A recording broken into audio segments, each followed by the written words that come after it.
Alors, salutations, mesdames et messieurs. Et comme à l'accoutumée maintenant, bienvenue dans notre débrief.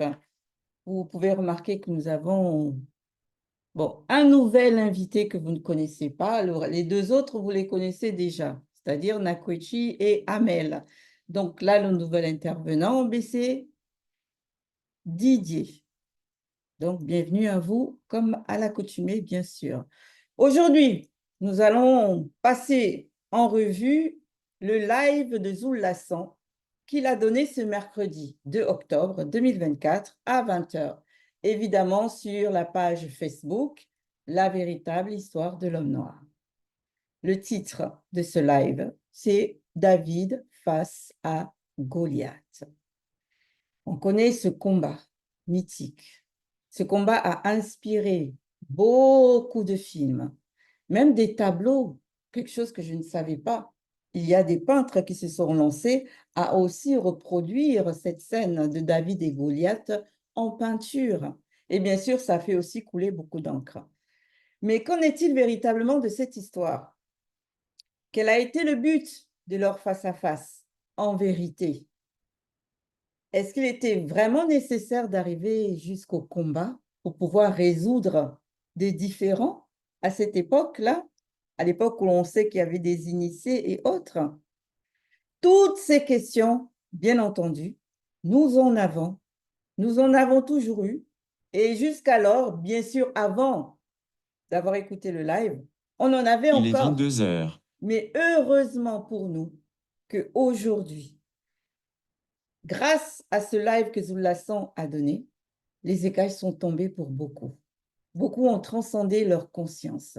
Et beaucoup peuvent réellement maintenant percevoir la nébulosité dans laquelle la Bible classique, toute version confondue, a été traduite et écrite. Dans un élan, bien sûr, comme souvent, pour éloigner l'homme noir de sa véritable histoire. Mais, comme Zoul Lassan nous l'a révélé, c'est bien en vain, tout ça. Moi, particulièrement par rapport à ce live, je salue la proactivité de Zoul Lassan. Il m'a permis, sincèrement, à l'écoute de ce live-là, d'enfin cerner et pénétrer les tenants et les aboutissants de ce face-à-face historique. Qu'avant, je voyais, comme on dit, tu prends et puis tu avances comme ça, avec. Maintenant, vous, quel a été, à l'écoute de ce live, votre ressenti? Merci Ngengeti. Oui, encore un live explosif. Et lors de ces lives, justement, j'ai été fière de mon patriarche Tondor, dont je perçois comme un personnage mystérieux. Franchement, merci beaucoup, Zoul Lassan, de nous avoir conduits dans toutes ces révélations. Enfin, la rencontre entre David et Goliath a été élucidée. Franchement, c'était un moment de joie, c'était un plaisir, parce que la vérité, encore une fois de plus, Zululala est allé, quoi. Il a mis les points sur les i et les barres sur les t. C'était tout simplement magnifique. Et je remercie encore Zulula pour tout ce qu'il fait pour nous éclairer, pour enlever tout ce qui est flou, quoi. Et merci encore Zulula. Moi, je remercie Zoul Hassan pour la démonstration de l'esprit lorsqu'il expose la confusion dans les Bibles actuelles classiques. Ça m'a beaucoup édifié et je pense que beaucoup devraient prendre conscience, en tout cas, de ce qui est écrit dans les Bibles classiques. Au début de ce live, moi, je me suis rendu compte encore de l'ignorance dans laquelle j'étais plongé avant de connaître la vérité par Zoulou Lassan. Mais je remercie Loba parce que la vérité est là. Et quand il m'a fait pénétrer dans le livre de la vérité, alors je dis encore merci parce que ça a transcendé ma conscience. Vraiment. Merci.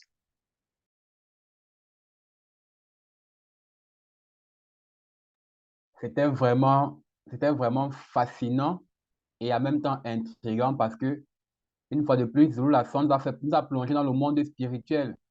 Et du côté du combat spirituel, j'ai vraiment apprécié le live. Là, a été très révélateur. Merci, Zulu Lassan.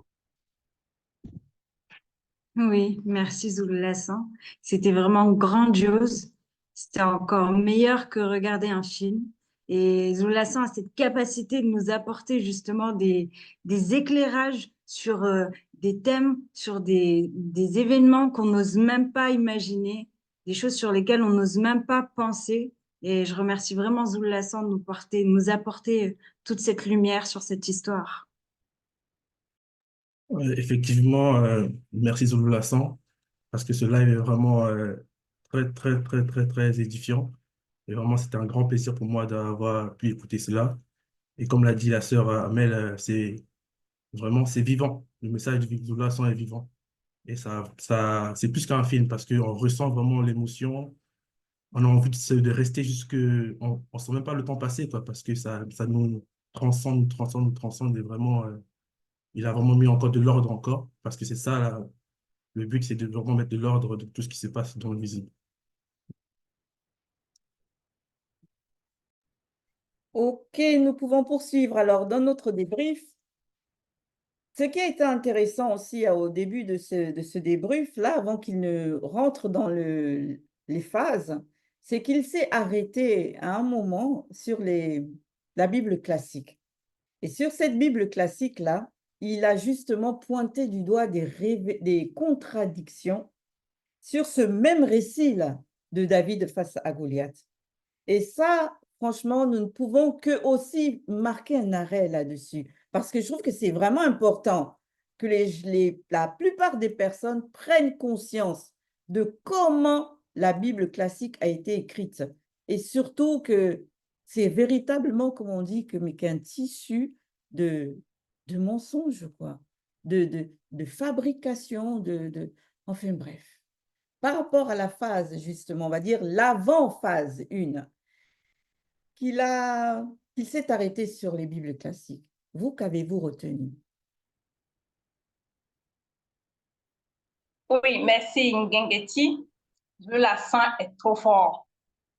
Maintenant, pour une personne qui a un minimum quand même de sens, de logique, il peut déjà comprendre néanmoins qu'il y a des erreurs et des contradictions dans les Bibles actuelles classiques. Mais et si quelqu'un n'arrive pas jusqu'à présent, en écoutant Zulu Lassan, qu'il y a des erreurs dans les Bibles actuelles classiques, ça veut dire que la personne est hypocrite parce qu'il a étalé. Tout simplement, dans 1 Samuel 17, à partir du verset 48, on dit que c'est Goliath et c'est David qui a tué Goliath. Mais on vient dans 2 Samuel 21, 19, on dit non, que c'est Elshana ou Elkana qui a tué Goliath. Ce n'est pas là la contradiction, mais on va encore continuer.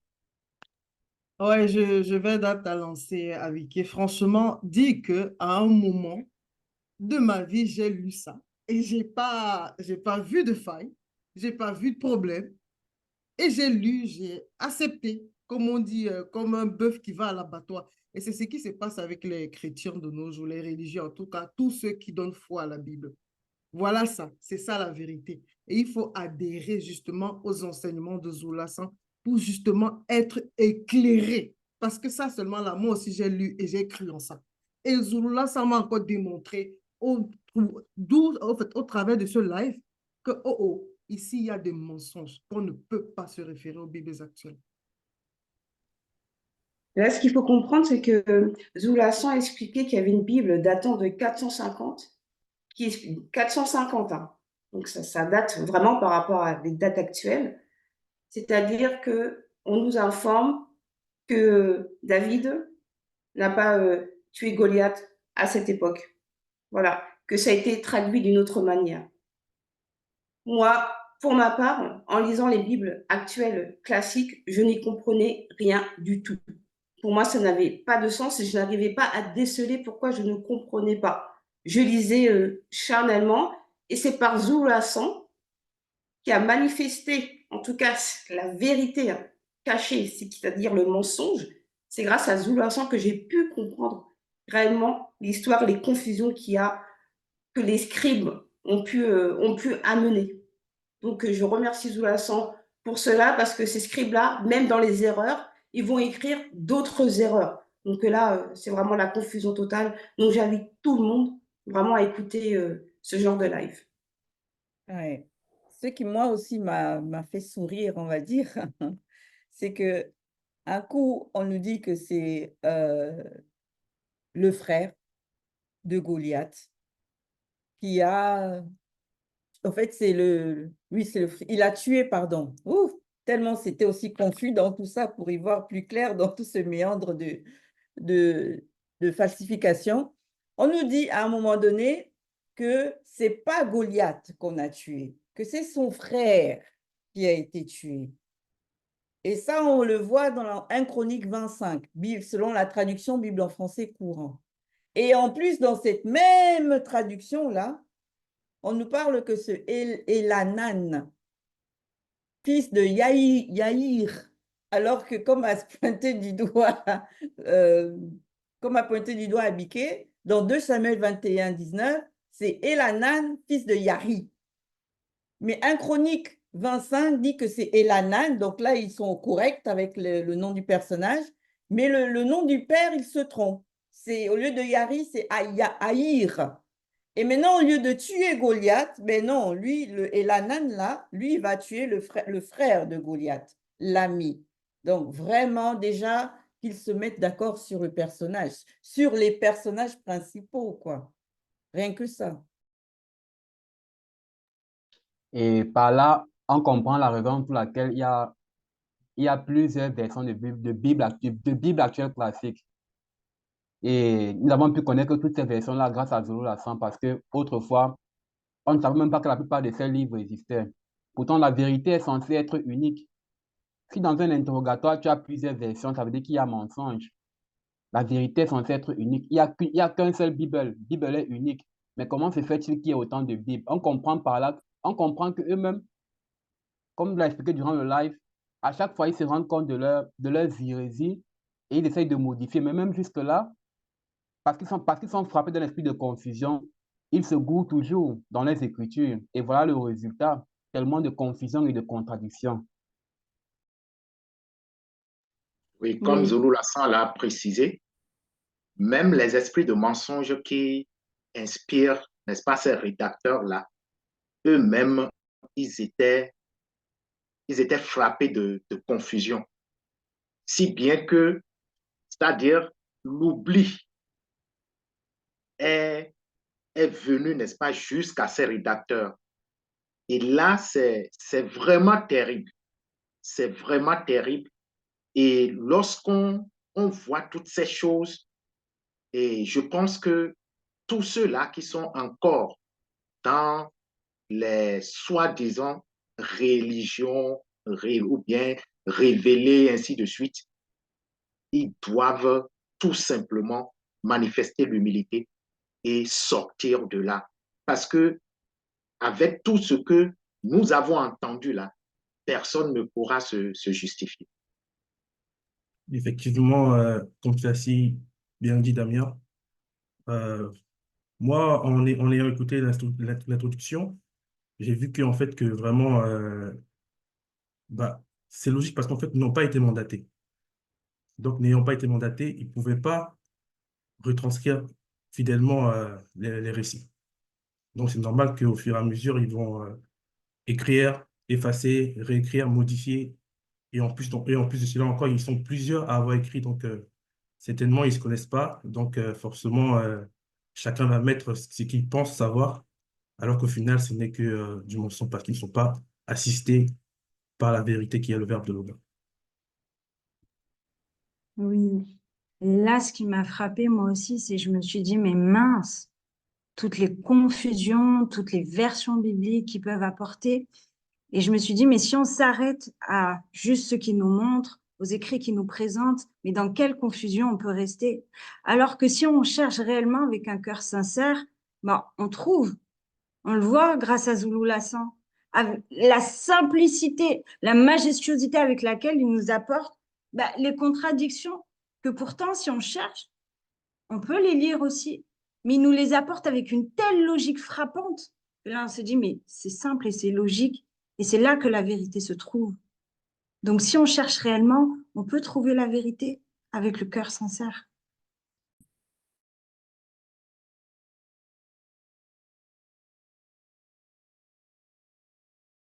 Alors, moi, je tiens encore à revenir sur les contradictions parce que vraiment, c'est ce qu'il faut marteler dans l'état de conscience de beaucoup de ceux qui se disent que oh, c'est juste des inventions, ou c'est juste qu'on le fait pour discréditer la Bible, mais qu'il n'y a pas de preuves concrètes.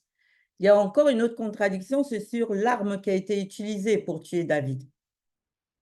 Sur l'arme, dans une version, dans 1 Samuel 17,49, on dit que c'est une pierre qui a tué Goliath, pardon.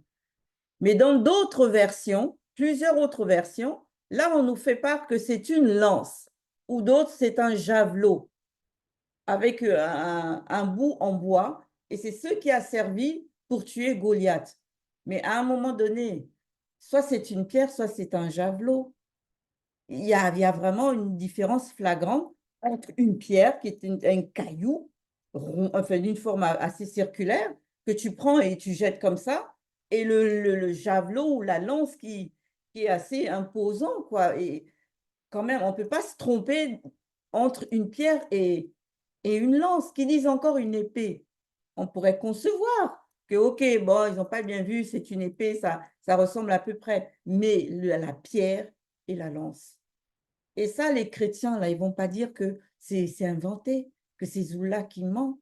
Ils n'ont juste qu'à aller regarder dans 1 Samuel 17,49 ou dans 2 Samuel 21,19, selon la traduction Bible en français courant. Il a même donné King James, version Bible du roi Jacques, 16, 11, 19, 94. C'est aussi écrit 1 Chronique 25, c'est aussi écrit javelot, lance ou pierre.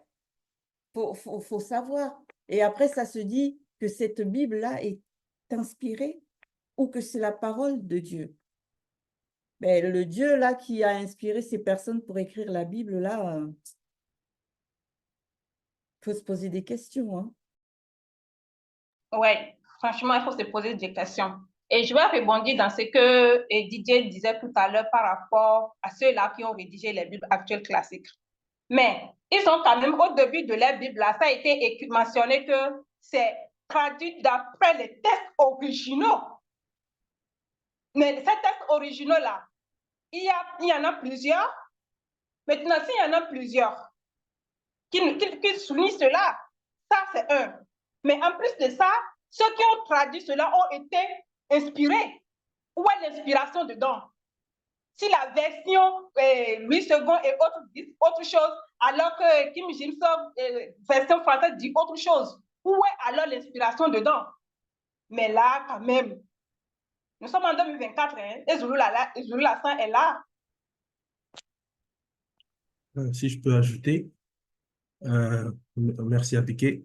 Effectivement, en fait, moi, je me pose la question de savoir, en fait, qui, dans les écrits enfin, les Bibles actuelles classiques, je me pose la question de savoir, en fait, qui a prophétisé sur eux pour leur dire que David Osterwald va plus tard, dans les temps à venir, retranscrire les écrits. Qui? Alors que quand on lit les Bibles classiques, on voit que, par exemple, celui qu'ils vont appeler Ésaïe, tout ça, il prophétise. Donc, lorsque la prophétie elle se réalise par la personne sur qui la prophétie est portée, on voit que la personne, elle agit par rapport à la prophétie. Donc, eux, on ne voit pas du tout qui, depuis quand ils ont été mandatés ou la prophétie a été faite par rapport à eux, comme quoi ils viendront, ou le fameux Jésus a dit qu'ils allaient venir plus tard, venir traduire tel ou tel écrit. Donc, on voit par là qu'en fait, ils n'ont rien à voir avec l'histoire qu'ils produisent, quoi. Donc, vraiment, c'est assez aberrant et c'est vraiment les chrétiens, là, doivent se réveiller pour voir que ceux qui ont écrit les Bibles n'ont rien à voir avec l'histoire, c'est que le mensonge et la confusion qui pourrait les animer. Donc, Oui, c'est que de mensonges et ça prouve, n'est-ce pas, le fait que tout ce qu'ils vont raconter ne sera que charnel, comme Zulu Lassan l'a précisé. Donc, le combat au niveau des Bibles classiques qu'ils ont présenté, donc c'est charnel. Et c'est pour cela aussi, comme on vient, n'est-ce pas, de le souligner, ils vont parler, n'est-ce pas, d'une pierre, d'une lance, de javelot, ainsi de suite. Donc, pour dire, rien, personne ne les a mandatés. Et ça prouve, n'est-ce pas, pourquoi ils vont toujours, n'est-ce pas, se gourer dans ce qu'ils vont écrire, parce que tout simplement, ce sont des inventions. Ce sont des inventions. Éviter tout simplement de lire la Bible comme des Tintins au Congo, c'est-à-dire comme oui, j'accepte tout et je plonge dedans. Tout ce qu'on demande, tout ce que voilà, la vérité attend, tout ce que la restauration, c'est qu'on lit de manière lucide et se comporter comme des béréens. Allons vérifier. Ça ne coûte rien. Ce que Zulula sent lorsqu'il parle là, on vérifie, c'est vérifiable puisqu'il donne des références, même sur ces Bibles-là. Arrêtez de les lire comme j'accepte, j'avale et puis c'est tout. Je ne me pose pas de questions. C'est pas bon. C'est ça qui détruit en fait. Effectivement, hein, quand tu dis ça, Loris, moi, c'est ce que j'ai fait particulièrement par rapport à quand ils ont parlé, ils nous font la description bien précise de la lance ou du javelot, là. Je me suis mise justement à réfléchir, à utiliser mes neurones, à me dire, attendez, l'apparence de David qui nous décrivent dans la Bible actuelle classique, là, on voit une personne qui est jeune, qui a l'air d'être toute frêle, mais vraiment une personne, on va dire, d'un physique insignifiant ou de tout ce qu'il y a de plus banal. La preuve en est même quand dans la même Bible classique, on nous dit que leur Éternel a envoyé Samuel pour aller oindre le futur roi. Samuel, lui, ne savait pas que c'était David. Quand il est arrivé dans la famille de Jetsé, je crois c'est ça le nom, Jetsé ou Jephthé, je ne sais plus, le père de David, il a cru en voyant ses frères, d'ailleurs le premier parce qu'il était baraqué, il était grand, imposant, il a cru que c'était lui. Mais qu'est-ce que l'Éternel qui marchait avec le Samuel de la Bible classique l'a dit? Il lui a dit que non, ne considère pas son apparence ni sa haute taille, car, on va dire, Dieu ne regarde pas comme les hommes, c'est-à-dire qu'il se fie à l'apparence, mais lui, il regarde plutôt au niveau du cœur. C'est ce qui est dit dans la Bible classique. Mais maintenant, quand on nous parle de ce javelot-là, on nous le décrit comme quelque chose avec le bois. Moi, je ne savais pas c'était quoi un ensouffle. J'ai regardé dans le dictionnaire. Mais l'ensouffle, là, c'est énorme. C'est une grosse bobine de bois, quoi. Donc, ça veut dire que pour tenir ça et soulever ça, on a tous fait du javelot à l'école. C'est pas évident de pouvoir lancer droit et suivre vraiment une direction quand tu essaies de lancer ton javelot. Mais le truc, il est gros, il est super gros. Donc, David, qui était tout frêle, frêle, au point où Samuel l'a même pas considéré comme étant celui que l'Éternel avait pu choisir, comment il a fait pour soulever ce gros truc-là et tuer Goliath avec? Il a trouvé la force où? Donc, moi, j'ai réfléchi, comme les pseudos, ce qu'a dit la sœur Loris, pardon. J'ai réfléchi et je me suis dit, même dans l'apparence physique, ils se sont trompés. Ils se contredisent. Ils donnent des éléments comme si et ils ne tiennent pas compte d'autres choses. Ils disent juste pour dire et puis voilà. Ça fait joli comme ça. Et ce qui est marrant, c'est que on va voir des prêtres qui vont dire qu'ils ont fait des années de séminaire et des pasteurs qui vont dire qu'ils sont docteurs en théologie. Ils vont prôner la connaissance de la vérité. Pourtant, la plupart d'entre eux ne vont jamais lire, ne vont jamais pouvoir donner ces passages dans leur soi-disant église parce que ils savent qu'ils ne prêchent pas la vérité et ils ont peur de perdre leurs fidèles. La plupart sont conscients de ces hérésies, mais ils le cachent à leurs fidèles parce qu'ils ne sont pas là pour ça, ils ne sont pas là pour prôner la sanctification. Ils ne sont pas là pour élever spirituellement, mais juste pour du business parce que l'église, c'est du business. Ça va faire mal à certains d'entendre ça, mais c'est la vérité.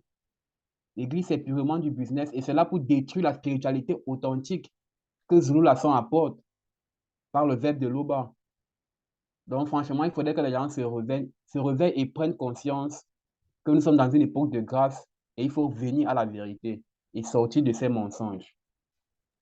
Merci Yves. Donc sur ces mots, nous allons repartir cette fois-ci, comme on dit, on va check notre corps pour nous débarrasser de toute cette mauvaise semence-là. Et nous allons revenir cette fois-ci dans la vérité authentique, celle qui est sans tâche, sans erreur, sans contradiction, sans falsification, c'est-à-dire Bible. La phase 1, Zoulasson l'a intitulée « Préparation pour la guerre ». Qu'avez-vous retenu de cette phase? Oui, merci Ngengeti.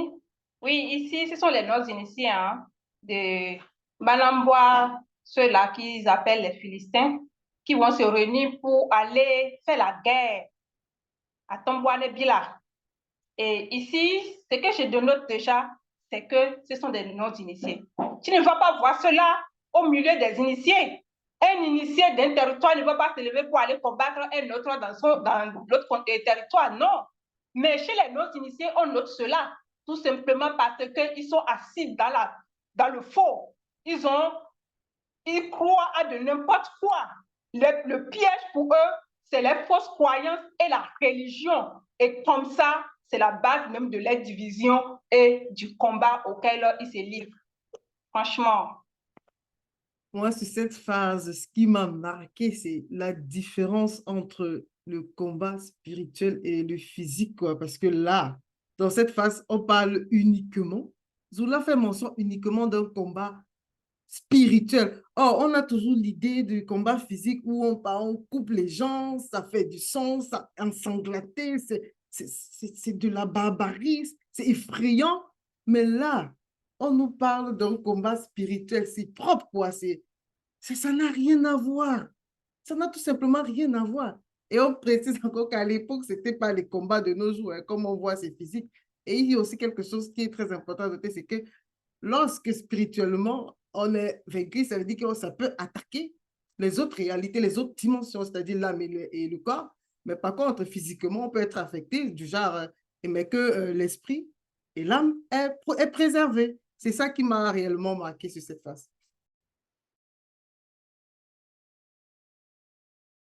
Moi, une chose, en poursuivant sur ce que tu as dit, Loris, c'est déjà, comme tu as pointé du doigt, il n'y a pas de sang versé, il n'y a pas de dommages collatéraux, il n'y a pas de destruction des villes, des pays, il n'y a pas comme dommages collatéraux dans le sens où des innocents qui meurent, comme les guerres que l'on voit aujourd'hui, là, quand des États vont en guerre contre d'autres États. C'est que juste de la barbarie pure et simple. Mais là aussi où je me suis interrogée, c'est par rapport à la transmission du savoir et du savoir-faire. On nous apprend dans cette phase 1 là que on sait que la sortie du corps, c'est un art qui est pratiqué par les Noirs. Ça a été inculqué aux Noirs, initié aux Noirs par les entités du grand ordre des choses. Mais maintenant, on constate là qu'il y a aussi des sons mêlés qui maîtrisent cet art de la sortie du physique. Donc, du coup, je me suis interrogée, mais ceux-là, cette race-là, ils ont fait comment pour acquérir cette technique-là, ce savoir-faire-là? Et forcément, je me suis dit, ça ne peut pas être les initiés qui ont divulgué quoi que ce soit à ces autres races. Ce n'est pas possible. Ils ne vont jamais jeter des perles pour sceaux comme ça. Et après, je me suis dit, bon, il y a des non-initiés dans la race des Noirs. Il y a des Noirs, des parents qui avaient, par exemple, eu des enfants qui sont devenus des non-initiés. Il est possible, effectivement, que ces derniers-là, ces non-initiés-là, ont initié, ou du moins ont montré comment faire aussi à ces autres races. Mais après, j'ai dit non, ça colle pas tout à fait. C'est en cela que je me suis dit forcément, si cet art-là, c'est un art qui est maîtrisé par le spirituel, donc ils ont eux aussi reçu ça que par des entités spirituelles. Mais maintenant, ce ne sont pas certes les entités du grand ordre des choses. Ça ne pouvait venir que des entités occultes. Parce qu'eux aussi, ils avaient ce savoir-là. Ils connaissaient ce savoir-là. Donc, forcément, ces blancs et ces sangs mêlés-là, ils ont forcément reçu ça, soit de leur géniteur, c'est-à-dire les anges déchus, du troisième ordre, soit de leurs grands frères, les démons, parce que les démons aussi maîtrisent cet art-là. Donc, sur ça, je me suis dit, ça doit être forcément que de cette manière-là. Je ne vois pas les initiés leur inculquer ça.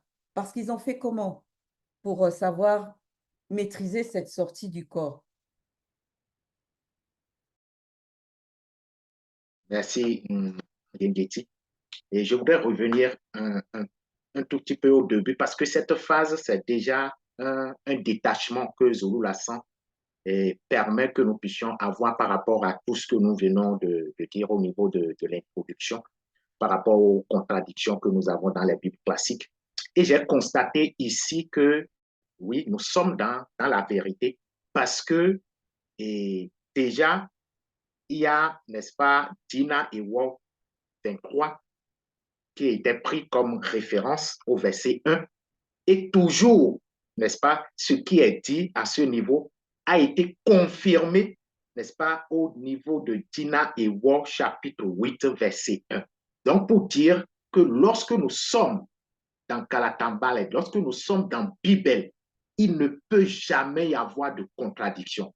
Pour ceux-là qui sont en train de chercher, ils ne pourront pas avoir. C'est-à-dire, c'est ici, il y a deux témoignages, n'est-ce pas, qui montrent, n'est-ce pas, la même chose. Donc, nous sommes dans la vérité. Voilà ce que je voudrais mentionner aussi. Effectivement, nous sommes dans la vérité. Et dans la vérité, tout prend son sens. Comme vous l'avez vous-même mentionné précédemment, on voit ici que, non loin de ce que les bibliothécaires classiques nous ont montré, là, il s'agit d'un combat spirituel et non physique. Et nous savons qu'il n'y a pas de hasard, nous qui suivons et écoutons Zulu Lassan depuis des années, nous savons qu'il n'y a pas de hasard parce que le hasard n'existe pas.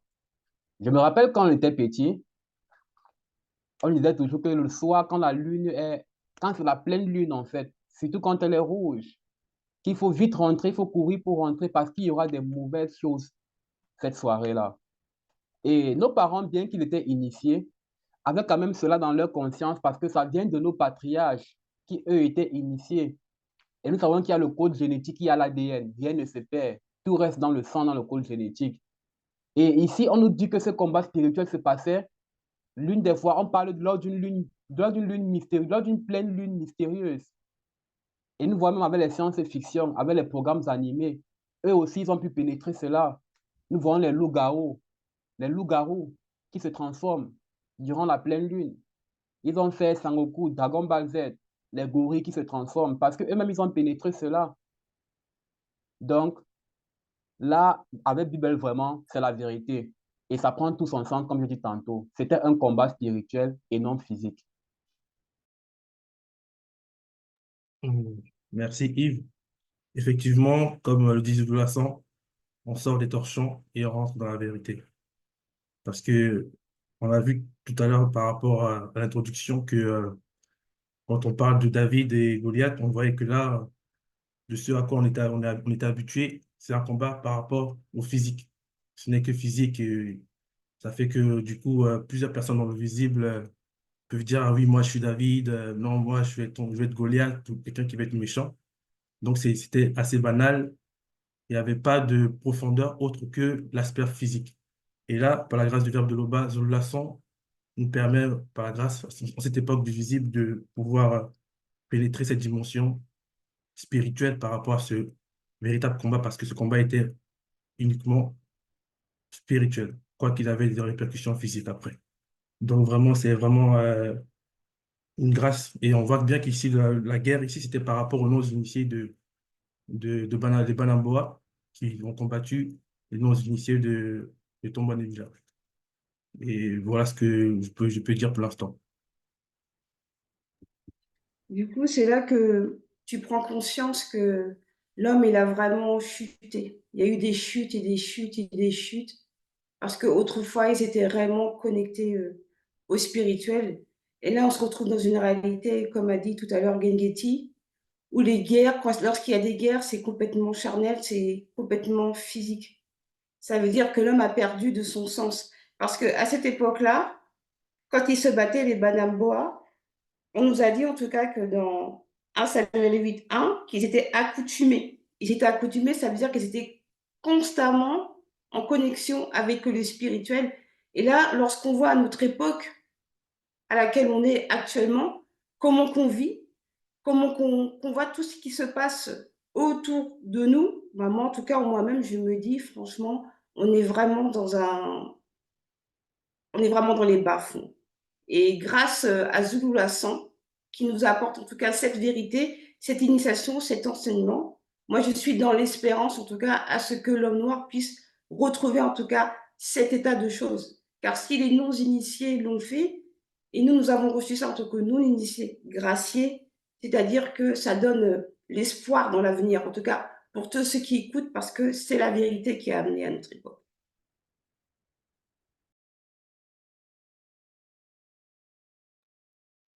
Et ce qu'on peut se rendre compte aussi, c'est que à cette époque, c'était des non-initiés.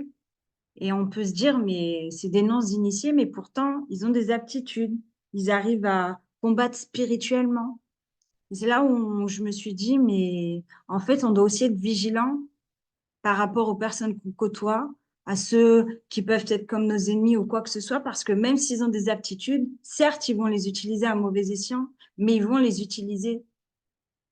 Donc, d'être vigilant sur nous, notre initiation, ce qu'on peut en faire, de quelle manière on peut l'utiliser, et ceux qui vont être en face de nous et qui vont les utiliser d'une autre manière. Ouais. Moi aussi, je vais poursuivre sur la lancée de Nakweji par rapport au niveau de spiritualité que l'on peut dénoter de tous ceux de cette époque-là, quoi, de David, de Tondo, on va dire, parce qu'il faut l'appeler par son véritable nom, maintenant qu'on est dans la vérité, de Tondo et de Etum, et même de ces blancs et sans mêlés de cette époque. Ils maîtrisaient la sortie du corps physique. C'était un art que, même on peut le voir à l'époque des Sambais, quand Essambé a reçu sa conversion. Avant ça, on nous dit bien qu'il sortait de son corps physique accompagné de blancs et de certains démons aussi pour aller, on va dire, persécuter les non-initiés graciés de son époque. Donc, ça veut dire que toute race confondue, ils avaient déjà des capacités et des techniques, savoir-faire spirituels qu'aujourd'hui, ben il n'y a plus rien, quoi. Aujourd'hui, il n'y a complètement plus rien. On ne parle même pas des initiés, là. On ne fait que mention des non-initiés, des blancs et des sans-mêlés. Et ceux-là, déjà, on voit qu'ils avaient un certain niveau spirituel non négligeable, déjà, à leur époque. Et ça remonte à des générations, cette époque-là. Mais aujourd'hui, c'est d'autres choses. Aujourd'hui, c'est plus, comme on dit, le charnel. Si je t'en veux, tu me nerves, je me lève et je vais t'enfoncer le couteau ou là, ici, on règle tout ici. Il n'y a plus d'histoire même de savoir que l'esprit existe. Beaucoup vivent sans savoir qu'ils ont un esprit et que c'est cet esprit-là qui est réellement leur identité véritable. Beaucoup pensent que tout s'arrête dans le physique, là, que tout c'est là et qu'après, il n'y a plus rien une fois que l'on quitte le visible. Alors qu'avant, on nous fait bien prendre conscience que tout est d'abord spirituel. Tout est d'abord question de la dimension spirituelle. Après, ça a des répercussions dans le physique, mais c'est après. Donc, sur ce, nous allons poursuivre sur la phase 2 que Zoulassan a intitulée Les Banamboa. Qu'avez-vous retenu de cette phase? Effectivement, par rapport à l'identité des Banaboam, on sait que bon, dans les Bibles actuelles, on les connaît sous le nom des Philistins. Et lorsqu'on parle de Tongwa des Bilans, on parle des Israélites. Moi, Zola, durant le live, il a mentionné que tous étaient des frères. Mais de nos jours, il y a des trucs ça dit que des différences au niveau des frontières, que tel est Ivoirien, tel est Camerounais, tel est Nigérien, et on se sépare par rapport aux frontières et aux politiques qui se mêlent. On se dit, je ne suis pas béninois, je ne suis pas togolais, alors que nous tous, nous avons la même race, nous sommes frères, nous sommes noirs. Nous sommes tous d'un peuple et on vient tous nous sommes tous originaires de Sawa. Et encore, ça va même plus loin que dans certains pays, On va jusqu'à faire des dénombrements, jusqu'à y mettre ça sur des pièces d'identité pour dire que toi, tu viens de l'Ouest, toi, tu viens du Nord, toi, tu viens... C'est-à-dire que pour différencier des personnes, que tout le monde a le droit de savoir que, en fait, tu es originaire de trucs. C'est-à-dire que tellement ces mentalités-là ont déstabilisé, c'est-à-dire le peuple noir, alors que nous sommes tous, le peuple noir, nous sommes tous frères et sœurs, et c'est très important. Et c'est ce que Zoulassan, il a mentionné durant le live pour cette phase-ci, que les Banamboa et ceux de Tombouanébila sont des frères. Oui, Loris, effectivement, Zoulassan l'a précisé, ce sont des frères de race et la question reste posée, mais pourquoi des frères, n'est-ce pas, de race vont, c'est-à-dire chercher à se faire la guerre? C'est là que nous comprenons que, en fait, ils ont été déjà, n'est-ce pas, trompés par par le monde occulte, parce que ce sont les non-initiés. C'est vrai que de l'autre côté, de Tombouane et Bila, ce sont les non-initiés graciés, mais qui aussi étaient dans la sanctification. Ils cherchaient, n'est-ce pas, à se détacher de tout ce que ils faisaient entre-temps qui n'était pas selon le verbe. Donc, on va dire que c'est vraiment la tromperie et c'est ce qui continue toujours jusqu'à aujourd'hui. Donc, on a apporté des faux trucs, des inventions pour, n'est-ce pas, chercher à diviser l'homme noir et dans l'intention de le soumettre en fait, jusqu'à la mort spirituelle. Et Zulu Lassan l'a précisé. Oui, Effectivement, d'accord. je voudrais rebondir sur quelque chose aussi qui a été soulevé.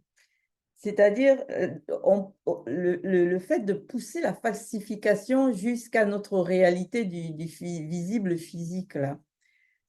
On parle des Banamboa, qui sont connus, selon la Bible classique, comme les Philistins, et comme a dit Loris, les Tombouanébila, qui sont connus comme en étant le peuple d'Israël. Et ces deux peuples-là, dans la Bible classique déjà, depuis des générations et des générations et des générations, ils sont accoutumés à lutter entre eux. Ils luttent toujours entre eux. Certes, après, c'est devenu la lutte des non-initiés, des Banamboa contre les non-initiés graciés de Tombouanébila, mais au départ, c'était non-initiés contre non-initiés. Et que je trouve vraiment aberrant, c'est que cela ne vous fait-il pas penser à deux peuples là aussi, là, que jusqu'alors, hein, ils continuent à se bagarrer comme ça. Comme les non-initiés de Banamboa et les non-initiés de Tombouanébila, dont certains, bien sûr, disent qu'ils sont le peuple élu. Ils ont poussé, non mais c'est quand même aberrant de pousser la falsification jusqu'à à ce point-là.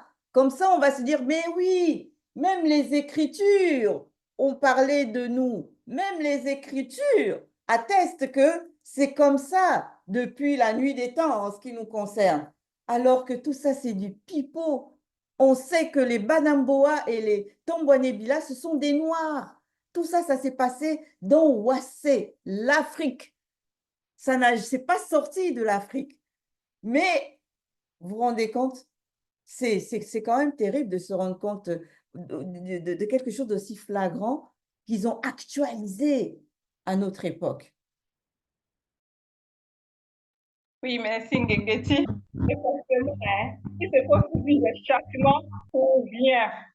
Maintenant, et ce que je vois ici par rapport à la division, c'est que les colons et aussi bien sûr le monde occulte, ils ont véritablement œuvré pour participer activement à la division du peuple noir, de l'homme noir. Je continue dans la lancée de Loris quand elle parlait déjà dans le même pays, il y a la division, même pas seulement, même dans la même tribu, dans la même famille. Dans la même famille, à cause de la religion, les gens sont divisés. Tu vois, il n'y a plus d'attente, il n'y a plus de complicité dans les familles. Tu vois donc jusqu'à quel niveau la division a amené l'homme noir. C'est vraiment pas, c'est pas plaisant, c'est pas plaisant. Merci, Abiké. Effectivement, moi, je dois ajouter que, en fait, que quand on voit aujourd'hui que, comme Joulason l'a dit dans le live, que ce sont des guerres de clans. les guerres de clans entre Noirs, alors que la nature elle-même, elle enseigne. Donc, lorsque tu vois ton frère noir, c'est que avant d'être ivoirien ou congolais ou autre, c'est d'abord qu'il est noir comme toi. Donc, à partir de là, déjà, tu peux quand même te dire que oui, certes, il est peut-être congolais ou béninois, mais avant ça, on est quand même, il est noir, je suis noir. Donc, au moins, à cause de ce que la nature nous montre déjà, je vais quand même montrer de l'amour pour lui déjà. Mais non, au lieu de ça, c'est les intérêts, la guerre des clans, comme ça, comme le live du Zoulason, on a parlé. Donc ici, moi, ce que je voulais encore ajouter, c'est que, comment je pourrais encore dire par là, c'est que euh, les Banaboa, les non-initiés Banaboa et non-initiés du Tomba Nebula, les Banaboa, ce qui s'appelle les Philistins, viennent du Zoulason à donner la lignée de ces Noirs-là, de ce peuple-là, les Philistins. Ils viennent de la lignée de Djenné. T'entends une parole, Didier. Merci, sœur.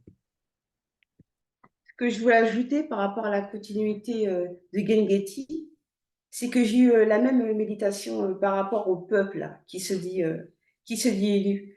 Et en fait, premièrement, ce mensonge, il a été écrit pour tromper le peuple noir et faire en sorte à ce il s'éloigne du spirituel. Et secondement, ça touche aussi les autres peuples, les autres nations, les autres races. Parce qu'on peut voir ici, même en France, par rapport à tout ce qui est clan, tribalisme, on va voir les personnes du Sud, on va voir des gens de Corse, on va voir les gens de la Bretagne, on va voir les gens du Nord, ils vont être totalement différents et ils vont revendiquer leur identité régionale, si je peux dire comme ça. Donc, tout ce qui est fait aussi à l'homme noir, ça se répercute aussi pour les autres races. Donc, personne n'est épargné. Donc, premièrement, ça touche l'homme noir. Et deuxièmement, en tout cas, pour ceux qui écoutent les enseignements de Zulu Lassan, c'est aussi pour les blancs et les sans-mêlés. Il n'y a pas de racisme là-dedans, ni de tribalisme. C'est juste la vérité. Et on voit qu'ils aiment pousser la falsification jusqu'au bout de tout ce qu'ils peuvent faire. Parce que même lorsqu'on cherche des images, quand on essaie de trouver, comme disait tout à l'heure Gengeti, des tableaux, on peut chercher, on peut taper David et Goliath avec les faux noms qu'ils leur ont donnés. Ils vont toujours apporter des images avec une couleur de peau blanche ou peut-être légèrement foncée, mais ils vont jamais ou très rarement montrer des images noires de personnages avec vraiment une couleur de peau noire. C'est-à-dire qu'ils changent les noms, ils changent l'apparence, ils essaient de changer le lieu géographique, de vraiment manifester la confusion à tous les niveaux pour que lorsqu'on cherche, on se dit, mais mince, non, mais en fait, ça représente ça. Alors qu'il faut vraiment chercher. Et Zulu Lassan, là, nous démontre, même à travers leur lignée, qu'ils sont noirs. Vous avez beau vouloir changer les noms, changer le lieu géographique, ils sont noirs et c'est la vérité. Et oui, et la vérité demeurera. Et moi, j'aimerais encore rebondir sur la parenthèse que Damien a ouverte quand il a parlé de tromperie par rapport au peuple noir. Parce que là, on se rend compte que c'est un peuple qui était, bon, parlant des non-initiés, c'est-à-dire les Mbanamboa, c'est un peuple qui avait commis déjà l'union interdite. Donc, il y avait beaucoup de métissage parmi eux. Et, et nous savons que les Blancs et les sans-mêlés sont naturellement dominés par le mal, parce qu'ils sont sous l'influence du monde occulte. Et même quand on regarde aujourd'hui, par exemple, vu que l'Afrique, c'est la base, c'est là où tout a commencé, c'est là où tout va se terminer.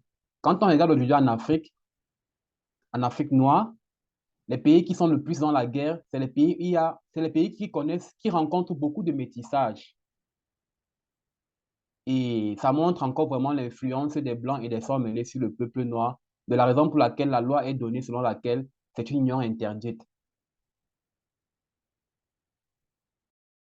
Ouais. Et de plus, hein, par rapport à ce que tu viens de soulever, Yves, même quand il y a guerre, on va dire, dans, dans un pays qui est dominé par, ou qui est dit un pays où résident des Noirs, derrière, c'est toujours dû à la manipulation de justement des personnes de ces autres races-là.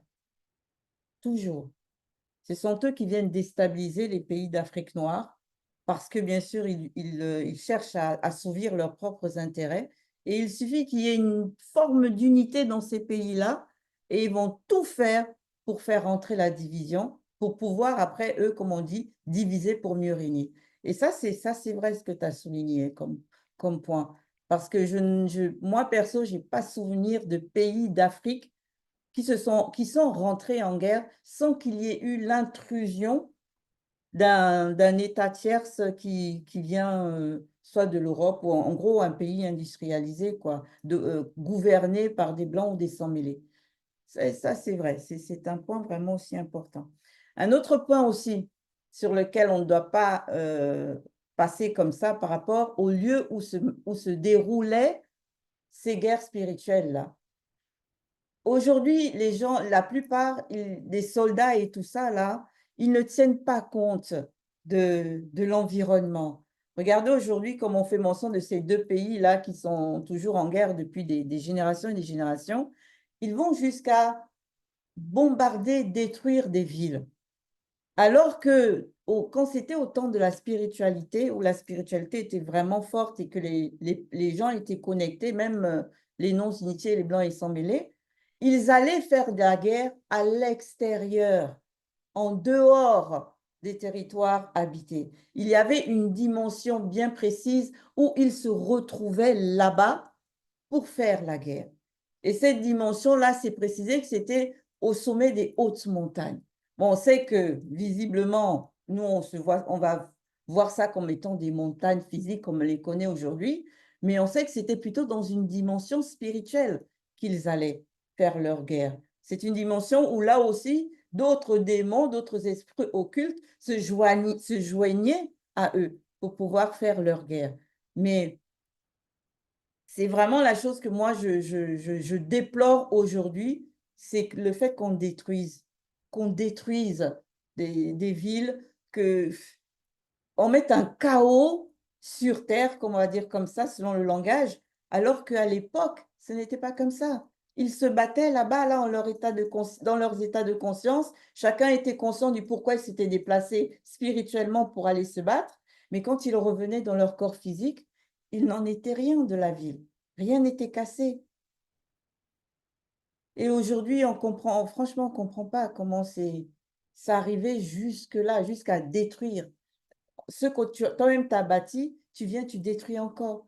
Et après, il faudra rebâtir encore. Et ainsi de suite. Un cercle vicieux comme ça, de destruction et de reconstruction. Destruction et reconstruction, tout le temps, tout le temps, tout le temps. Mais dans quelle sorte de sphère, on va dire, abominable, de cycle abominable de destruction dans lesquels aujourd'hui on se retrouve à cause de la chute et à cause du péché, quoi.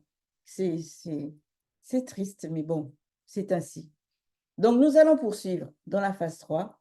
La phase 3, Zoulasan a intitulé Etum, qui bien sûr qui est connu sous le nom biblique de Goliath.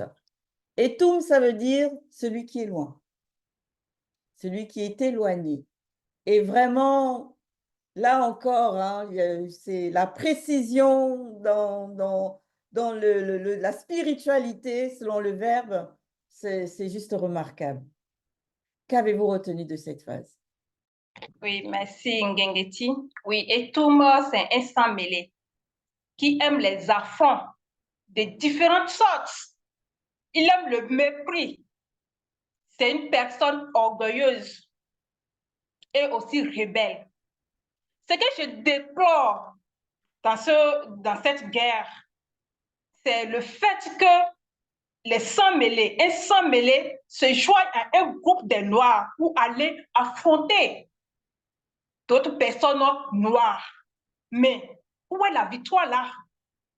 Même aussi longtemps qu'ils vont se dire que oui, ils ont remporté. Où est la victoire là-dedans? Franchement, c'est quand même aberrant hein, d'être dans cet état de conscience. Merci à toi, Zoulasan. Franchement. Moi, ce qui m'a marqué, c'est vraiment au verset 4, la description de Etum. Moi, ça m'a fait penser vraiment à des films de Star Wars, quoi. C'est-à-dire de la science-fiction. Oh, on te parle des épées de feu. Ça veut dire que depuis que dans une guerre physique, là, quelqu'un va tenir une épée en plein feu, là, pour... En fait, moi, ça m'a juste fait penser que eux, ils s'inspirent justement de ça pour tourner les films de science-fiction. Et on te dit encore par la suite que, oui, David a coupé la tête. Bon, c'est pas étonnant puisque le Dieu de la Bible, il est comme ça, quoi. Ça dit que pour lui, il est violent, il est jaloux, il répand de la fureur. Pour moi, j'étais tout simplement, waouh, ça c'est vraiment, on est dans la spiritualité parce que cette description, elle n'est pas physique. Moi, le verset 4 m'a vraiment marqué, c'est pas physique, ça n'a rien de physique. Et c'est tout simplement magnifique, quoi. Ouais, je Oui, rebondis sur merci. ce que tu as dit, Loris, effectivement. Moi, quand j'ai lu cette description-là, j'ai juste vu une entité. Une entité, certes occulte, mais une entité. Parce qu'on nous dit quelqu'un qui fait 3 mètres. Il a une taille impressionnante. Et déjà ça, ce sont les entités généralement qu'on nous faisait toujours, on nous donnait ces descriptions ils avaient des tailles, mais impressionnantes. Et Toum, c'était ça. 3 mètres de haut. Donc on imagine le géant que ça pouvait être. En plus de ça, quand on voit la description de ce qu'il portait, on imagine que ça pèse, que ce n'est pas des boucliers ou des cuirasses faites de faux matériaux qui étaient complètement légers. Non, des plaques de bronze ardentes, des cuirasses d'écailles de dragon, avec des boucliers, des reins, une épée de feu. Mais moi, j'ai vu Etum comme étant l'entité occulte, quoi. Tu dis, mince, c'est quoi ce géant? On ne dit même pas s'il était beau ou pas, hein. On ne nous parle même pas de ses traits. On va dire que oh, c'était un beau garçon et tout. Rien, on dit qu'il était géant, qu'il avait ça, des trucs sur lui, tout ça, et qu'il portait une épée de feu. Mince, mais tu le vois, tu fuis. Tu le vois, tu vois juste la frayeur, quoi. Il fait peur. C'est pas quelqu'un que tu vas dire, ah, il est gentil. Non, mince. Il est impressionnant quand même, ce type, hein. J'étais Oui, impressionnée vraiment également. impressionnant. Pardon. Vas-y, vas-y, Oui, Damien. tu peux aller d'abord. Ah, merci Damien. Bah, du coup, j'étais impressionnée aussi également parce que du coup, il avait une très très grande taille. Il avait toutes ses armes spirituelles et comme a dit Loris, c'était réellement une autre dimension. Zoula Hassan aussi nous a expliqué que ils ont tout écrit, hein, l'histoire de David et Goliath dans ces récits Bible classiques, charnellement.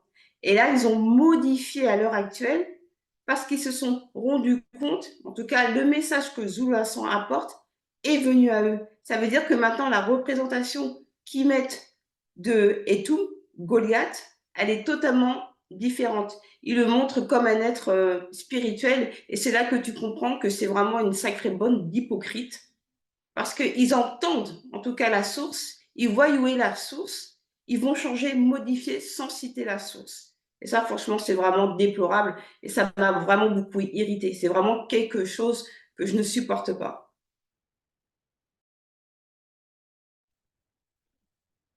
Oui, merci, Nakwit. Et je voudrais revenir encore sur l'accouplement de Goliath, c'est-à-dire Etum. Et nous savons que c'est dans le plan spirituel. Et Zulu Lassan nous a déjà initié aussi plusieurs fois par rapport à ça. Donc, derrière chaque élément, on peut déjà voir, n'est-ce pas, des entités occultes qui sont derrière. Et ça montre pourquoi, c'est-à-dire, quand on voit Etum, il inspire, n'est-ce pas, la frayeur, il inspire, n'est-ce pas, la peur. Donc, derrière chaque élément qui a été cité, ce sont des entités vraiment occultes. Et j'ai réfléchi également, parce que le côté sans mêler, Etum, lui, quand il s'exprime, ça ne l'intéresse pas. Mais il veut qu'on le considère, n'est-ce pas, comme un noir. Et là, T'entends parole, Damien. ok, Je vais continuer dans la lancée de Damien. C'est toujours fascinant de parler du spirituel, mais ce que moi j'ai vu ici vraiment, c'est le côté dangereux du combat spirituel. Parce que comme l'a dit Damien, nous savons par Zoulou Lasson que derrière toute chose, il y a un esprit. Et la description de Goliath est vraiment terrifiante. Parce que là, on se rend compte que vraiment, c'était pas n'importe quel guerrier. Et on comprend pourquoi les Banamboa le prenaient comme leur héros. Parce que, comme l'a mentionné Damien, ici, quand on cite, pour ceux qui ont peut-être vu des science-fiction, comme peut-être les Chevaliers du Zodiaque, en fonction du signe animal qui te représente, comme Pégase. Pégase, c'est le cheval ailé. C'est-à-dire son armure prend la forme sur lui par rapport à cet animal-là. Et c'est ce qu'on voit ici avec Goliath. On parle des plaques de bronze. Et nous savons que dans l'ordre occulte, le bronze représente les anges dessus du troisième ordre. Et ensuite, on parle des écailles de dragon. Nous savons que les démons dragons sont la race des démons les plus terrifiants, les plus forts. Nous avons vu à l'époque de Boussi, du puissant Boussi, le patriarche, qui était noir. Donc, franchement, Goliath, c'est un guerrier redoutable. Et le combat spirituel est redoutable. Oui, et ça m'a marqué quand Zoulou Lassan a dit justement que il y a les armes spirituelles occultes. Je me suis dit, mais mince, parce que c'est grâce à Zoulou Lassan que j'ai appris et connu que ça existait. Parce qu'on pense souvent aux armes spirituelles en voyant que le côté, les armes spirituelles des entités, du grand ordre des choses, du côté positif. Et puis là, Zoul Lassan, il nous révèle que les armes spirituelles existent aussi du côté occulte. Et il y a des versets qui le prouvent. Et c'est pas des petites armes, il y a des chars, comme ils ont décrit, c'est des armes impressionnantes. Et c'est là où on se dit que quand on va dans un combat, il faut y aller en ayant conscience de où on va et de qui on peut avoir en face. De pas y aller en rigolant, comme ceux qu'on peut entendre qui disent je suis sorti comme un grand sorcier, j'ai combattu telle et telle personne, j'ai vu, je sais pas, tel personnage, alors qu'ils sont même pas capables d'apporter ce que Zoul Lassan nous apporte. Donc, franchement. Effectivement, Zulu Lassan est le seul enseignant. Et là, vraiment, il nous conduit dans la haute fréquence, la haute connaissance. Et vraiment, c'est une époque vraiment formidable. Et comme tu as si bien dit, Amel, moi, personnellement, je ne savais pas que spirituellement, dans le monde occulte, ils avaient des armes jusqu'à ce que nous recevons l'initiation. Et vraiment, voir comment la description des tombes, 3 mètres de haut, très impressionnant. Ça veut dire qu'il était, pour les non-initiés, pour eux, c'est lui, quoi. Personne ne peut, on peut rien lui faire. Parce que spirituellement, déjà, comment ce qu'il représente, il fait peur à beaucoup et il a beaucoup d'expérience. Et ça, on le verra un peu plus encore, que c'est pas un simple guerrier qui est là. Il sait vraiment, il a l'expérience. C'est un ancien dans le domaine du combat spirituel. Donc, Juste une petite rectification. Tout à l'heure, quand j'ai intervenu, j'ai parlé de ange déchu du troisième ordre contenant le bronze. C'est plutôt le deuxième ordre. Merci. Effectivement, Yves. Moi, ce que j'ai aussi pointé du doigt, enfin, du moins que j'ai retenu, c'est quand Zoulassant nous donnait la précision par rapport à ce que Etoum, lui, n'était pas fier de son appartenance raciale, qu'il insistait lourdement pour qu'on puisse l'identifier, le reconnaître comme étant noir. Là-dessus, je me suis interrogée, je me suis dit, on sait qu'il y a on va dire, toute chose a une source, a une origine. Est-ce que c'est par Etoum qu'est né le complexe d'infériorité que certains sont mêlés ressentent jusqu'alors aujourd'hui? Parce qu'il y en a beaucoup encore aujourd'hui qui rejettent ce côté sans mêler. Ils vont toujours se référer comme étant des Noirs. Et moi, j'avoue qu'en grandissant, j'avais autour de moi justement des personnes sans mêler. Et quand elles disaient qu'elles étaient noires, je tiquais. J'étais toujours dit, mais. Et j'avais cette conscience de jeune, quoi, de toute petite. J'ai dit, mais pourquoi tu dis que tu es noire, tu n'es pas noire, tu vois? Mais non, tu es métisse. À l'époque, c'était le langage. On n'utilisait pas le langage de sang mêlé. On disait que la personne, elle est métisse. J'ai dit, mais non, tu n'es pas noir, tu es métisse. Bah, si tu étais noir, on aurait au moins la même couleur. Mais toi, tu es jaune, tu n'es pas noir. Et là, avec l'histoire des Toum, je me suis dit, mince. Donc, c'est peut-être certainement de là qu'il y a eu cette ouverture-là dans l'état de conscience de certains sans mêlés qui s'est transmis de génération en génération aussi, qui font qu'il y en a aujourd'hui qui s'identifient comme étant noirs et qui veulent absolument qu'on les identifie comme étant noirs. Parce que pour eux, comme Etum, mais Etum, pour lui, être noir, c'est la base. Il pouvait faire 3 mètres de haut, il pouvait être craint de beaucoup de guerriers, il pouvait tout ça, mais lui, il voulait absolument qu'on le reconnaisse en étant comme un noir. Donc, tous ces trophées, ces gloires, tout ça là, non, ça ne lui disait rien. Il fallait absolument qu'on dise qu'il est noir. Et c'est quand même triste de se rendre compte de ça, mais c'est une réalité qu'aujourd'hui encore, chez certains, sans mêler, c'est le cas. Effectivement, Et Getty, je vais... Ok, Yves, d'accord, si tu permets. Parce que c'était dans le même sens que je voulais abonder. Et il a tellement réclamé ça. Et dans ma réflexion, je me dis, mais est-ce que cela n'est même pas alimenté aussi par le monde occulte?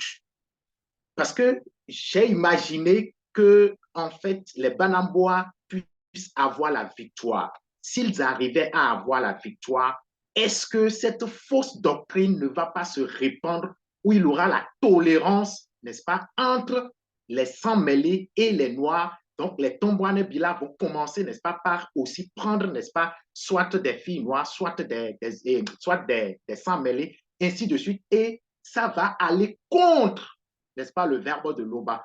Et là, c'est là qu'on voit, est-ce que cet état de conscience n'est pas déjà vu par le spirituel quand, à ce moment-là, Outatidi va intervenir?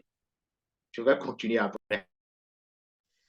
moi, ce que je trouve triste dans cette histoire, comme Gengeti parlait de tristesse, c'est beaucoup plus pour le peuple noir, c'est-à-dire mes frères et mes sœurs, parce que ici, vraiment, je profite encore pour décrire une fois de plus la perte d'identité.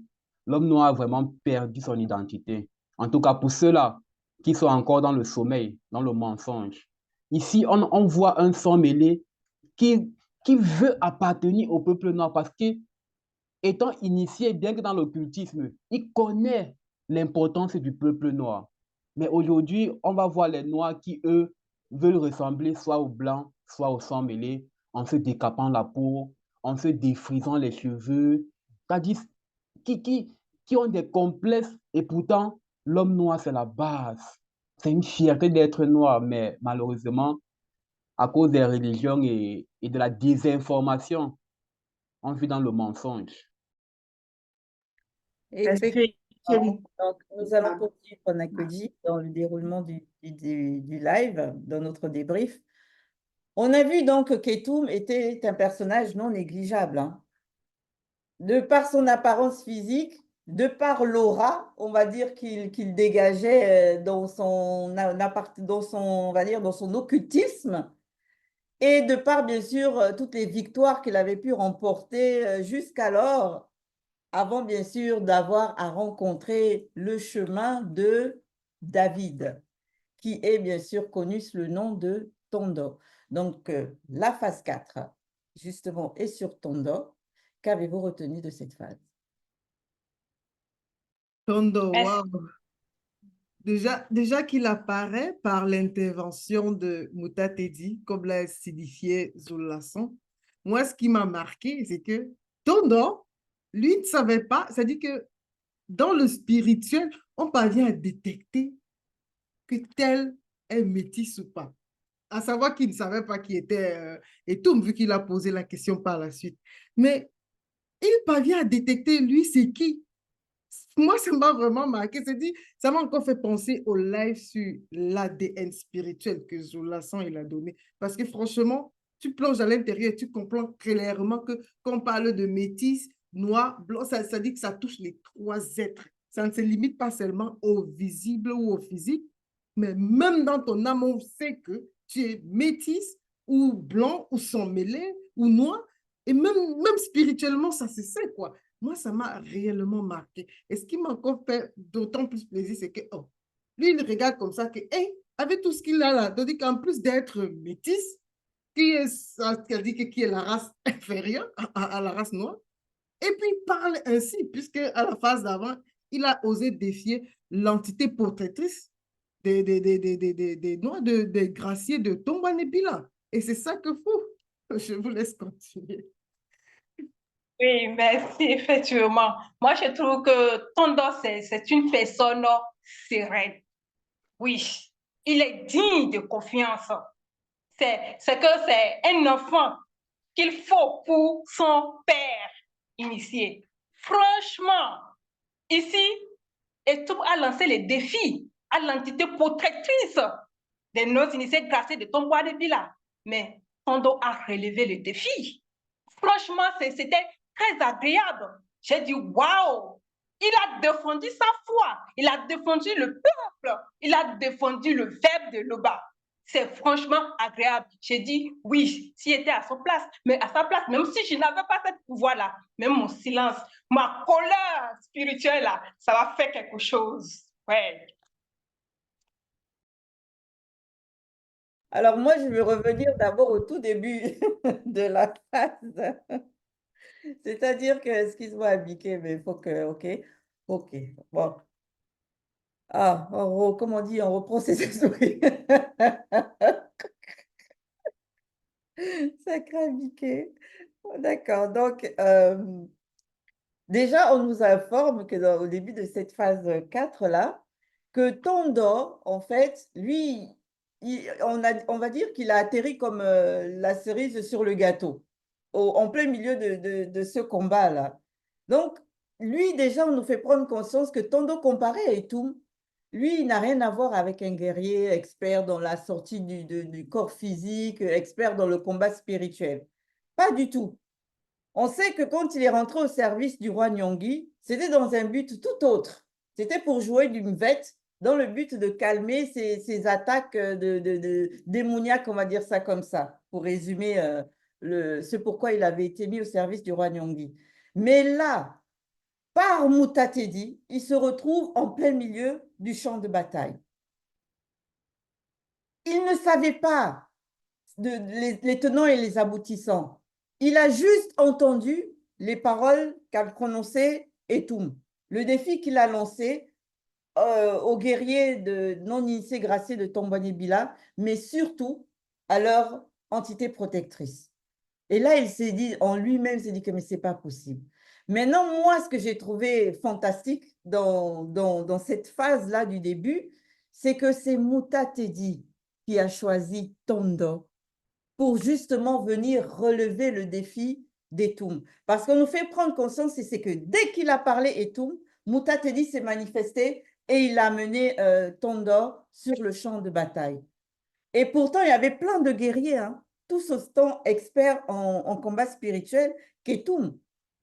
Tous peut-être d'apparence aussi imposante, peut-être pas aussi la même qu'Etum, mais quand même imposante, dont le frère aîné de David, de Tondor, qu'on sait que lui aussi, il avait une apparence physique assez conséquente. Mais non, il est parti chercher le petit Frekele, là. Celui qu'on voit, on le prend pour insignifiant. Quand il est apparu, même tout le monde a dit, bah, qu'est-ce qu'il fait là, celui-là? Tellement il n'avait pas sa place au milieu des guerriers spirituels. Et c'est là, et c'est de là. Vas-y. Merci, Nakwedi. Et c'est là qu'on comprend la différence entre ceux qui regardent avec les yeux de l'esprit et ceux qui regardent avec les yeux de la chair. Ici, nous voyons que Tondo a été méprisé parce qu'il était le plus petit. Et à ce moment-là, ses frères et les adversaires n'ont pas pénétré. C'est-à-dire, ils n'ont pas regardé Tondo spirituellement. Et nous savons que ce qui est a toujours été et sera toujours. La plupart des gens que je connais, qui voient, quand ils regardent, quand je leur présente par exemple Zulu Lassan, ils le voient, ils disent, ah, c'est lui là-bas, mais il est jeune, comment il connaît tout ça, qui lui a appris? En fait, on voit toujours cet esprit-là derrière, parce que les gens ne regardent qu'au physique. Et même avec le Jésus dans la Bible, on voit ça. Quand on dit qu'il allait prêcher au temple à 12 ans, il a été méprisé. Mais à la fin, quand il a parlé, les gens étaient stupéfaits de ses paroles. Parce qu'on a accoutumé les gens à ce que c'est quand tu es vieux avec la barbe que tu es plein de connaissances. Mais on a vu les vérités que ces vieux-là ont produit et les dégâts de ça. Donc, il faudrait que les gens apprennent à voir les choses spirituellement et non physiquement. Ok, bah, pour moi, Tondo, c'était la révélation pour tous, en fait. Là, il arrive, il voit les soldats, il s'adresse aux soldats, il s'adresse à son frère. Personne ne comprend pourquoi il est là. Et on voit que Tondo, il est en train d'expliquer, en fait, sa présence. Il explique qu'il a combattu des lions, des chimpanzés par la force de l'esprit. Il y a même le roi Nyong'i qui est là. Et c'est là aussi que tu comprends aussi que le roi Nyong'i, là, bah, le roi. Il y a Nyong'i qui a accepté, en fait, qui a accepté les paroles que Tondo a manifestées et il a laissé faire. Et seul un initié, en fait, peut capter cette fréquence des paroles. Et c'est pas comme ça a été écrit, en fait, dans les Bibles actuelles classiques où tout est écrit charnellement. Donc, moi, je dis merci en tout cas pour ces révélations et merci pour la révélation de Tondo par Zulasan et Mutateli. Oui. Merci, Et ce qui- Nakwedi. Oui, tu peux aller, Armel. Merci, Damien. Oui, moi, ce qui m'a marqué aussi par rapport à Tondo, c'est son assurance, la confiance qu'il avait, parce qu'il est arrivé et, comme il l'a dit Yves, on a pu rire de lui dire même, mais qu'est-ce que tu fais là en fait? Toi, tu as un petit genou, pourquoi tu es là? Nous, on est des combattants, on a l'habitude. Et malgré ça, parce que on pourrait se dire, il voit les guerriers, il voit les autres personnes, même les gens de sa propre famille, son frère, qui lui disent, mais non, même le roi lui dit non, et pourtant, il a eu l'assurance, la confiance, parce qu'il savait ce qu'il devait faire et qu'il était accompagné. Il a osé répondre au roi. Le roi lui dit non. Lui, il est là, il dit, attends, je vais t'expliquer. Et il lui a expliqué. Et par la confiance, l'assurance, moi, c'est ce qui m'a marqué, bah, ça a pénétré jusqu'au roi qui lui a dit, OK, j'ai compris, tu peux y aller.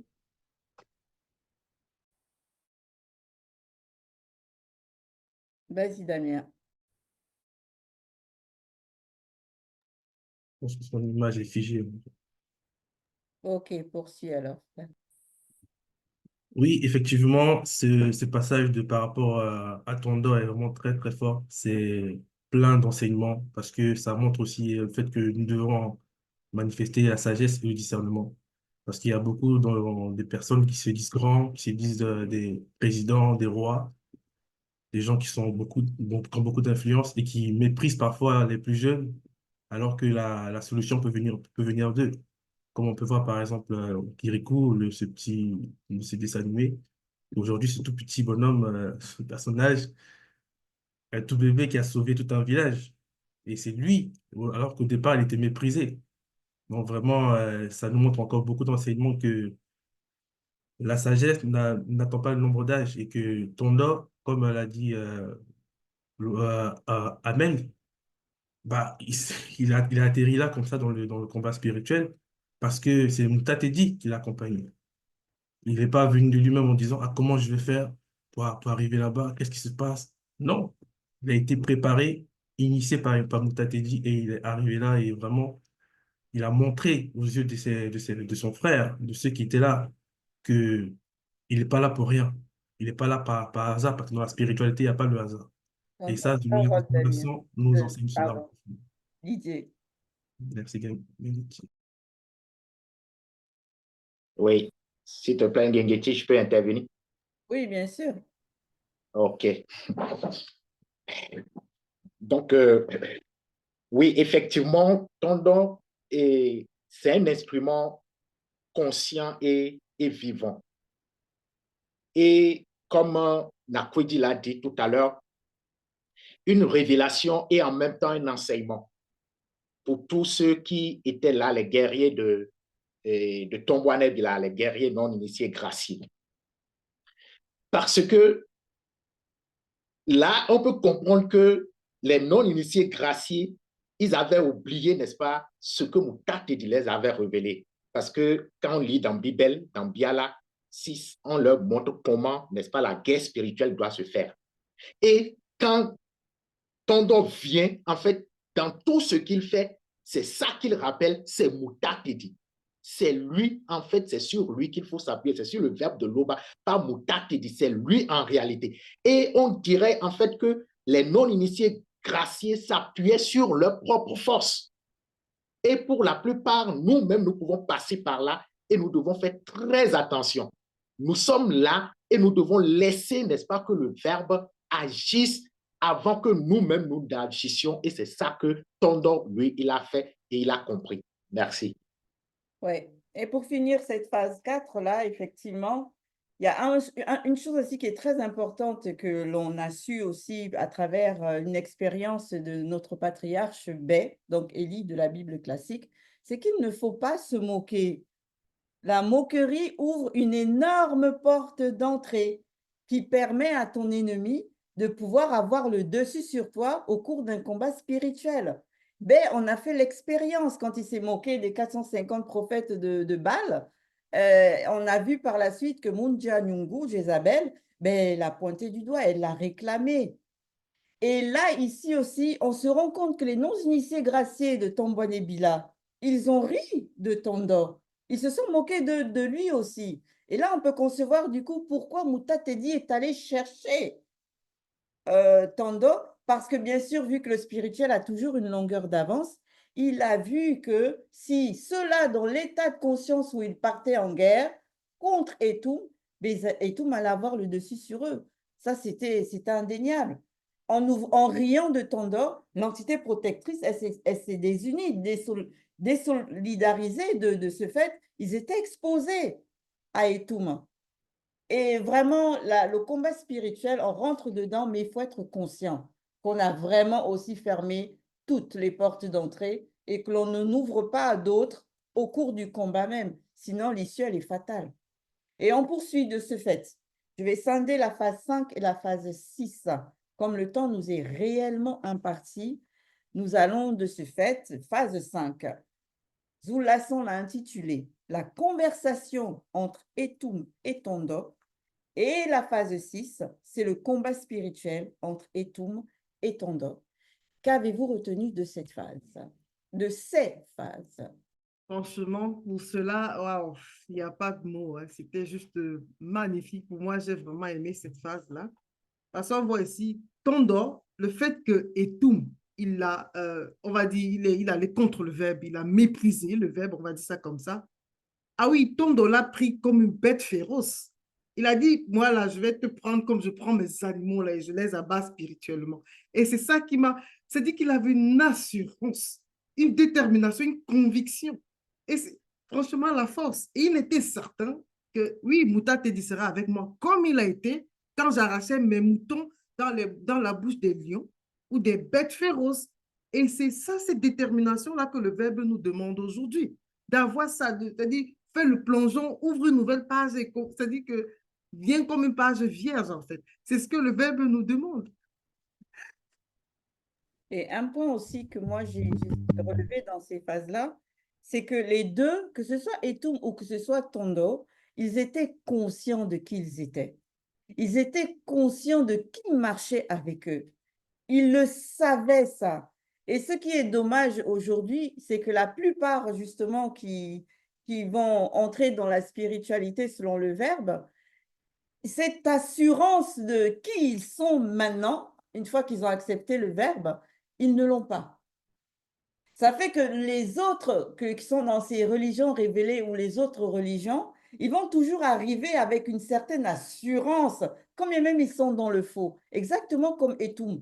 Ils vont se présenter comme eux étant, on va dire, dans le vrai, que ce sont eux qui savent tout, ce sont eux qui maîtrisent tout.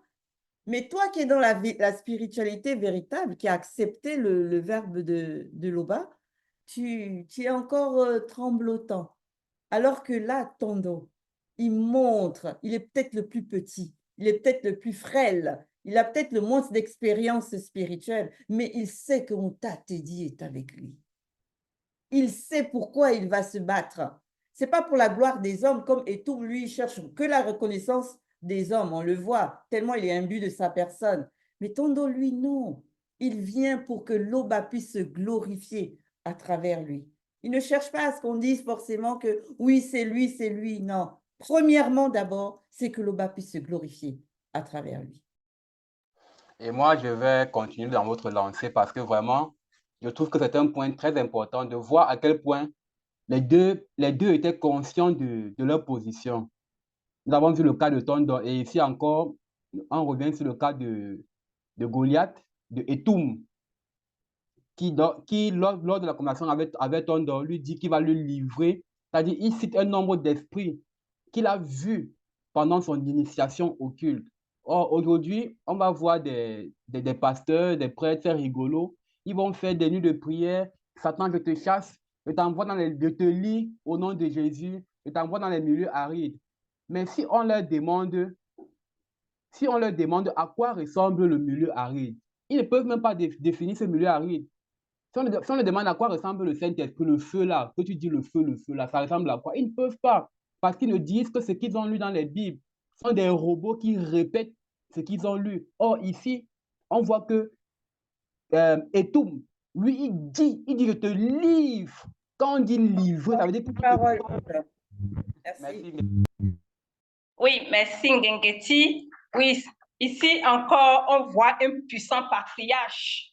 C'est que la foi qu'il a manifestée et ses œuvres ne l'ont pas lassé, ne l'ont pas lâché à aucun moment. Avec ses mains, il a saisi la justice divine. Oui, parce que comme on vient de souligner tout à l'heure, il a œuvré dans le secret. Il a manifesté la foi et il a saisi la justice divine avec ses œuvres. De la même manière également, de cette main jaillit une pierre incandescente avec laquelle il va lutter spirituellement. C'est juste impeccable. Chapeau. Merci, Abiké. Oui, et par rapport au fait que Tondo va saisir spirituellement, n'est-ce pas, la justice qui vient du spirituel. Et c'est, comme tu l'as dit, c'est parce que déjà, les œuvres sont compatibles. Donc, cette main-là est déjà compatible, n'est-ce pas, à la justice. Et ça, c'est très important. Donc, ici, ce n'est pas de l'improvisation, c'est parce que Tondo, comme tu l'as dit, dans le secret, il est déjà, n'est-ce pas, il est déjà dans cette justice-là. Et j'ai vu aussi pour la phase 5, le combat spirituel par les paroles. Et dans les films Yoruba, ils ont essayé, n'est-ce pas, de copier cela. Parce que Zulu Lassan dit, donc, c'est toujours ce que les initiés y font. C'est ça, et on voit, n'est-ce pas, ce qui se passe ici. Donc, c'est chez les initiés qu'ils ont copié, n'est-ce pas, cela. Et c'est très important, le combat également, par rapport à la parole. Et justement, ce qui m'a marqué par rapport à la parole, c'est que la différence par rapport à Etum et Tondo, c'est-à-dire que Etum, il a méprisé, il a jugé, il a insulté, il a mal parlé. Et Tondo, malgré le fait qu'il n'était pas content de son comportement, il a toujours tenu des propos corrects. C'est-à-dire, même dans ce combat de parole, on voit l'arbre et ses fruits. Ses propos, ils sont conformes, ils sont compatibles avec la vérité pour toujours avoir cette protection. Voilà. Alors, moi, je vais prendre la parole parce que nous allons, juste avant de conclure, vu que le temps nous est déjà imparti, malheureusement, on aurait pu continuer comme ça encore, mais bon, on va respecter le temps qui nous a été accordé pour le débrief. Il y a un point aussi qui est vraiment important et magnifique de constater, c'est que c'est parce que Tondo était soumis aux lois du Verbe, mais vraiment soumis aux lois du Verbe, que Mutatedi est allé, lui, le prendre pour pouvoir l'amener sur le champ de bataille. Et on réalise que pendant ce laps court de temps de ce déplacement qu'il a fait avec Mutatedi, on prend conscience qu'il a énormément été initié.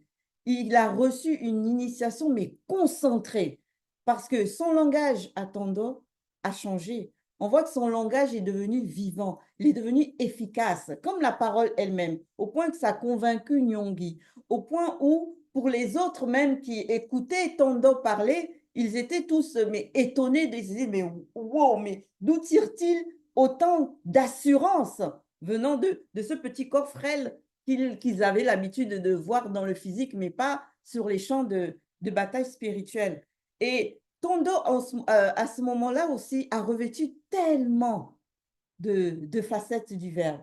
Il est devenu juge par rapport à Etum. Il est devenu, comme vous avez, Nakoji l'a pointé du doigt, une révélation. Donc, un enseignement, que ce soit pour les non-initiés de Tombouanébila et que ce soit pour les non-initiés les non-initiés de Banamboa et les non-initiés graciés de Tombouanébila. Il est devenu un enseignement à lui tout seul. On voit aussi qu'il a revêtu même la facette de prophète, parce que ses paroles prophétisaient ce qui allait arriver dans le futur. Un futur peut-être même qu'il ne connaîtra pas, lui.